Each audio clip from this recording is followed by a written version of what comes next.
स्वागत है आपका। मैं हूं सौरभ और आप देख रहे हैं प्रेशर कप। आज हम एक ऐसे नेता से मिलवाने जा रहे हैं जो कि अपने क्षेत्र में बहुत लोकप्रिय है, बहुत ही कर्मठ है और बहुत ही जुझारू हैं। आगे बढ़ने से पहले अगर आप इस चैनल पर नए हैं तो तुरंत अभी के अभी इस चैनल को सब्सक्राइब कीजिए और उस बेल आइकन को प्रेस कीजिए। चलिए मिलकर स्वागत करते हैं सुदेश चौधरी जी का। 15 साल से समाज कल्याण में अपने आप को समर्पित करने वाले सद्भावना सेवा समिति के संस्थापक, 250 से 300 फैमिलीज तक घोर कोरोना काल में इन्होंने अपने हाथ से खान पान दवाइयाँ सब कुछ वितरण की। एम्बुलेंस जो इमरजेंसी सर्विस के लिए यूज़ की गई वो केवल इन्हीं के द्वारा, इन्हीं के क्षेत्र में सारे के सारे जितने भी क्षेत्रवासी हैं उनके लिए एम्बुलेंस सर्विस फ्री दी गई। वेलकम वार्ड 224 हाल ही में आम आदमी पार्टी से प्रत्याशी घोषित किए गए। इसके अलावा जितने भी हमारे यहाँ पे धर्म स्थल हैं वहाँ पर फायर एक्सटिंग्विशर लगाए, अपने हाथ से लगाए, चाहे वो मंदिर हो, चाहे मस्जिद हो, चाहे गुरुद्वारा हो। इतनी अच्छी और अनोखी सोच रखने वाले, आइए मिल के स्वागत करते हैं हमारे अपने लोकप्रिय नेता जिनका नाम है सुदेश चौधरी। स्वागत है सर आपका हमारे चैनल में। सुदेश जी, सबसे पहले तो बहुत बहुत मुबारक और आपको मैं तहे दिल से आपके लिए शुभकामनाएं भी हैं, क्योंकि आप अभी हाल ही में नगर निगम चुनावों के लिए प्रत्याशी चुने गए हैं। और दूसरा, आपसे बहुत उम्मीदें हैं पब्लिक को, हालांकि मैं भी उसी पब्लिक का हिस्सा हूं और मैं भी अपने दिल से यही कहना चाहता हूं कि आप जैसे नेता की ही हमें ज़रूरत है। और आज मैं इस इंटरव्यू के थ्रू ये जानना चाहूँगा कि एज अ नेता, एज अ पर्सन, आप की जर्नी क्या रही है और आप हमारे क्षेत्रवासियों को, जैसे अभी मैंने बताया कि बहुत ही यूनिक सर्विसेज और ऐसी चीज़ें जो सच में हम सोच भी नहीं सकते, वो आप ऐसी सर्विसेज, सोशल सर्विसेज मुहैया करवाते हैं। तो आप अपनी जर्नी बताइए कि आपकी शुरुआत कैसे हुई, क्योंकि हमारे थ्रू हमारे व्यूअर्स जानना चाहते हैं कि हमारे जो आगामी नेता हैं वो, उनकी सोच कैसी है, वो कितना हमारे साथ जुड़े हुए हैं। तो आपसे मैं ये जानना चाहूँगा। धन्यवाद जी। सबसे पहले तो आपको और आपके जितने भी चैनल को जो भी सब्सक्राइबर हैं वो सब लोगों को बहुत बहुत धन्यवाद, बहुत बहुत आभार। आपने मुझे अपने चैनल पे मौका दिया, आपका बहुत बहुत आभार। देखिए, करने वाला मैं कौन होता हूँ? करने वाला भगवान है। और मैं जानता हूँ कि भगवान किसी न किसी माध्यम से हर व्यक्ति के लिए कुछ ना कुछ लोगों की मदद के लिए आदमी भेजता है। तो अगर जो मैंने किसी के कोई काम हार्ट टचिंग किया और हार्ट टचिंग करके और मेरे को उसका माध्यम भगवान ने बनाया, तो मैं उसका प्रभु का, ऊपर वाले का शुक्रिया अदा करता हूँ, धन्यवाद करता हूँ कि मेरे को उन्होंने माध्यम बनाया। बहुत सारे काम ऐसे थे जो कि मेरे को शुरू से एक शौक़ है स्कूल टाइम से ही। तो ठीक है, प्रभु ने जैसी मेरी इच्छा होती है, वो कहते हैं ना जैसे होते ऐसे होते हैं, तो जैसी इच्छा होती है वैसे ही आपको काम मिलता है। मेरे को शौक़ है शुरू से मदद करने का, क्योंकि मैंने अपने परिवार में भी ये देखा है। मैंने अपने दादाजी को, जो गांव में रहते थे, हम दिल्ली आए तो वो गांव में अपने हिसाब से लोगों की मदद करते थे। तो गांव, पहले गांवों का यही कल्चर हुआ करता था। तो उसी पृष्ठभूमि से हैं, तो अपने ठीक है, यहाँ पे भी आकर दिल्ली में जैसा भी गुंजाइश हुई उस हिसाब से मैंने मदद की लोगों की। और मैं कुछ नहीं होता करने वाला, ऊपर प्रभु ने मुझे आदेश दिया, प्रभु ने मुझे मौका चुना, मैं उसका धन्यवाद करता हूँ। जैसा कि कहा जाता है कि संकट के घड़ी में अपनी परछाई भी साथ छोड़ जाती है, लेकिन आप तो उसी वक्त शुरू होते हैं जब संकट आता है। अभी घोर कोरोना में जिस तरह आपने क्षेत्रवासियों की हेल्प करी, वो तो सच में एक ऐसा था जैसे एक सपना सा था। तो उसके बारे में थोड़ा बताइए सर। इसमें देखिए, जब मैंने सद्भावना सेवा समिति बनाई, मैं और मेरी मिसेज उसमें संस्थापक हैं और हम दोनों ही हैं। उसके बाद हमने उसमें लोगों को, जो मेरे साथ वाले थे, मेरे RW के मेरे संगी साथी थे, सब ने कहा यार कुछ भी ऐसा काम करा जाए जो अपने लोगों के काम आए। उसी में हमने एम्बुलेंस सर्विस चलाई, उसी में हमने बच्चों के बहुत सारे प्रोग्राम कराए। पिछले मतलब ये लगा लो 10-12 साल से ये समिति जो है बहुत एक्टिव रूप से काम कर रही है। अभी एक वैश्विक महामारी आई, तो वैश्विक महामारी में बहुत बुरा हाल था। प्रभु कभी किसी हमारे देश में या विश्व में कभी ऐसी महामारी ना फैले। बहुत सारे लोगों को ऐसे तकलीफ़ों में और दुखों में जाते देखा, जो मैं कई लोग तो मतलब आज मेरे को मिले और कल उनका पचा चला और परसों मामला ख़राब हो गया। तो बहुत सारी ऐसी परिस्थितियाँ थी। तो एक दिल में से एक दिल बहुत दुखा। तो बहुत दुखने के बाद हमने एक फ़ैसला लिया कि एक कॉल आया कि राशन वितरण हमने मैंने खुद खड़े होके यहाँ पे दिल्ली सरकार का राशन वितरण कराया। फिर लेकिन कच्चा राशन वितरण हो रहा था, सरकार दे रही थी, लेकिन मेरे दिल को फिर भी ये लगा कि यार कुछ लोग ऐसे हैं। एक स्टूडेंट था, उसका फ़ोन आया कि भैया मैं दिल्ली में अकेला रहता हूँ और मेरे पास वो नहीं, और मैं कोरोना पीड़ित हो गया हूँ और ना खाना लेने जा सकता हूँ, ना क्या कहते हैं बना सकता हूँ।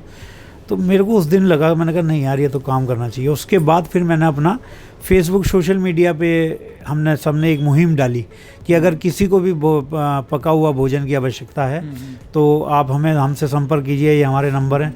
और देखते देखते जो है आप यकीन करेंगे कि मेरे वार्ड में करीबन 250-300 परिवार ऐसे थे जिनकी लेडीज़ या तो कोरोना पीड़ित हो गई थी, वो क्वारंटाइन हो गई थी, बच्चे छोटे खाना नहीं बना पा रहे थे, हस्बैंड इधर उधर ऐसे थे। तो प्रभु ने हमें चुना उसके लिए, और ये मैं अकेला नहीं कर रहा था। जैसे इन जितनी भी हमारे समिति की परिवार हैं, उन्होंने सबने एक प्रण लिया कि भई एक काम करो कि आप जो सब्जी वगैरह हैं वो एक जना बना लो, क्योंकि एक जगह से हो जाएगी। तो सब्जी वगैरह की जिम्मेवारी मेरी मिसिस ने ली। अगर भाई सबके परिवार को सब्जी है, आप मेरे फेसबुक पे नीचे जाएंगे आप देखेंगे किस तरीके से काम करा। कोरोना पीड़ित में जब कोरोना काल चल रहा था तो मैंने आपको दिखाया कि कैसे, देखेंगे आप सारी वीडियोज़ पड़ी हैं। तो बाकी जितने मेरे अड़ोसी पड़ोसी और जितने मेरी RWA के लोग थे, सद्भावना समिति के लोग थे, तो उन्होंने क्या करा कि हर किसी ने 10-10, 20-20 रोटियां, किसी ने चावल, किसी ने सलाद, किसी ने अचार, ऐसे करके हम वहीं बैठते थे, पैकिंग करते थे। भाई आज किसी के, तो हमारे पे मतलब ये लगा लो कि जो रोटियां थी वो कम से कम ही हो जाती थी 150-200 रोटियां तक। तो सबका गुजारा चल गया। प्रभु की बहुत बहुत इच्छा रही, और फिर उस इच्छा रही कि उन्होंने मुझे चुना। तो उसके बाद हमने यहाँ पे चिकनगुनिया जब आया, कई साल पहले आया था चिकनगुनिया, तो पूरे इसमें MCD के ऊपर जिम्मेवारी थी कि जी आप फॉगिंग कराओ, ये करो, मच्छर हो। तो MCD हमारे वार्ड में नाकाम हो गई थी, तो उन्होंने एक भी दिन फॉगिंग नहीं कराई। तो मैंने एक MCD से कई बार रिक्वेस्ट करी तो नहीं मानी MCD। तो मैंने क्या करा कि एक 60,000 रुपये की मैंने, जो MCD के पास मशीन होती है, वो मशीन परचेज़ करके अपने वार्ड में चलाई। और इस बात की सराहना जो है, नेशनल टीवी था NDTV, जो मेरा जहाँ पे आज आप बैठे ना ऑफिस में, इसी ऑफिस में लाइव उनकी वो भी बहन आई और वो सब चीज़ यहीं से मैंने लाइव इंटरव्यू दिया। क्योंकि पूरी दिल्ली में सबसे पहले फॉगिंग मशीन RWA के माध्यम से चलाने वाला मैं इंसान था। और इस बात पे कई क्वेश्चन भी उठे कि जी आप चला सकते हो, नहीं चला सकते हो। उसके बाद जो सैनिटाइजेशन था, जिन कोरोना पीड़ित घरों में दिक्कत हो गई थी या मोहल्लों में पूरी गलियाँ हो गई थी, तो उनके यहाँ रोज़ सैनिटाइजेशन कराया।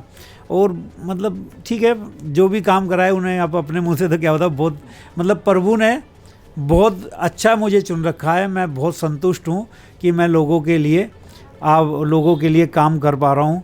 और आप सब लोगों का भी मदद रही है, जो मेरे साथ वाले मेरी जो टीम है।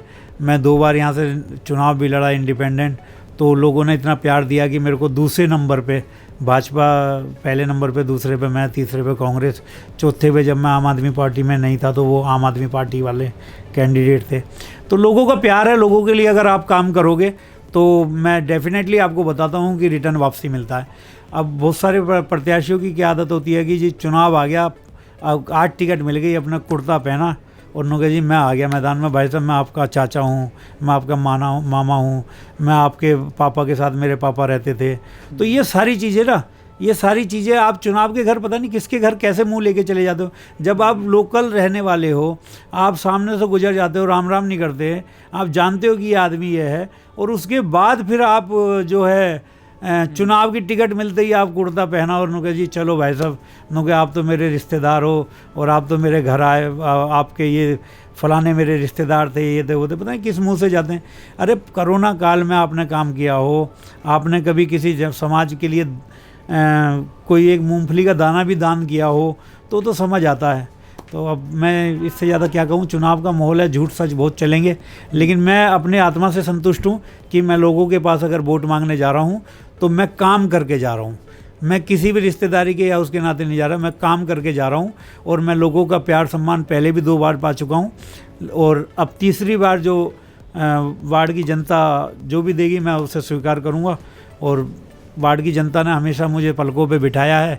एक अलग है कि कुछ लोग धर्म को ही पार्टियों को ही धर्म बना लेते हैं, तो उसके लिए मैं कुछ नहीं कह सकता, लेकिन मैं गुजारिश करूँगा कि एक बार काम को मौका दें। धर्म की राजनीति फिर कभी चुनाव में कर लेंगे। ये आपकी गली का, नाली का, सड़क का, पार्क का, स्ट्रीट लाइट का चुनाव है। इस पे वोट करें, ना कि किसी धर्म पे वोट करें कि मैं इस धर्म का उस धर्म का। ये बाद में कर लेना कभी भी। अपने जो भी आदमी ये कह रहा है ना कि मैं इस धर्म के नाते इसे वोट दे रहा हूँ, तो मैं उससे भी आपके चैनल के माध्यम से अपील करना चाहूँगा कि भाई आप वोट बेशक उसे दे दो, पर आपकी नाली, सड़क, सीवर सुदेश चौधरी ही साफ कराएगा। बहुत बहुत धन्यवाद। बहुत बहुत धन्यवाद। मेरे ख्याल काफ़ी सारे सवालों का पहले ही जवाब मिल गया हमें और मैं इसी तरह का आपसे आशा कर रहा था। लेकिन देखिए, आपने बिल्कुल सही बोला कि जब भी प्रत्याशी आते हैं, चुनाव के माहौल में प्रत्याशी घूमते हैं, उनको हम जानते भी नहीं हैं, वो उसी वक्त राम राम करने या नमस्ते करने या दुआ सलाम करने आ जाते हैं। लेकिन उसके बाद अगर वो जीत भी जाते हैं तो भी गायब हो जाते हैं, और हार जाते हैं तो भी गायब हो जाते हैं। लेकिन सुदेश जी, आप जो ऐसे नेता हैं, जीत हार तो देखो चलती रहती है, लेकिन आप पहले भी सामने थे, आज भी सामने, और हमेशा अपने पब्लिक के लिए साथ रहते हैं। चलिए, इसी के साथ मैं आज आपको ऐसे नेता से मिलवा के बहुत अच्छा फील कर रहा हूं, और आशा करता हूं इसी तरीके के वॉरियर्स मैं अपने चैनल पे और लेकर आऊँगा। ये थे सुदेश चौधरी हमारे साथ, और मैं आपके आने वाले चुनावों के लिए बहुत बहुत शुभकामनाएं देता हूं। आप इस बार नंबर 1 आए, हम यही चाहते हैं। और हमारे जितने भी पब्लिक देख रही है, आप देख सकते हैं इनका काम। अगर देखना चाहते हो, नीचे दिए लिंक में आप जाके आप देख सकते हैं कि इन्होंने क्या क्या काम किया अभी तक। फेसबुक का इनका लिंक आपके नीचे डिस्क्रिप्शन में दिया गया है। चलिए, इसी के साथ बिल्कुल खुल के जिए, बिल्कुल मस्त होके जिए। तब तक के लिए जय हिंद।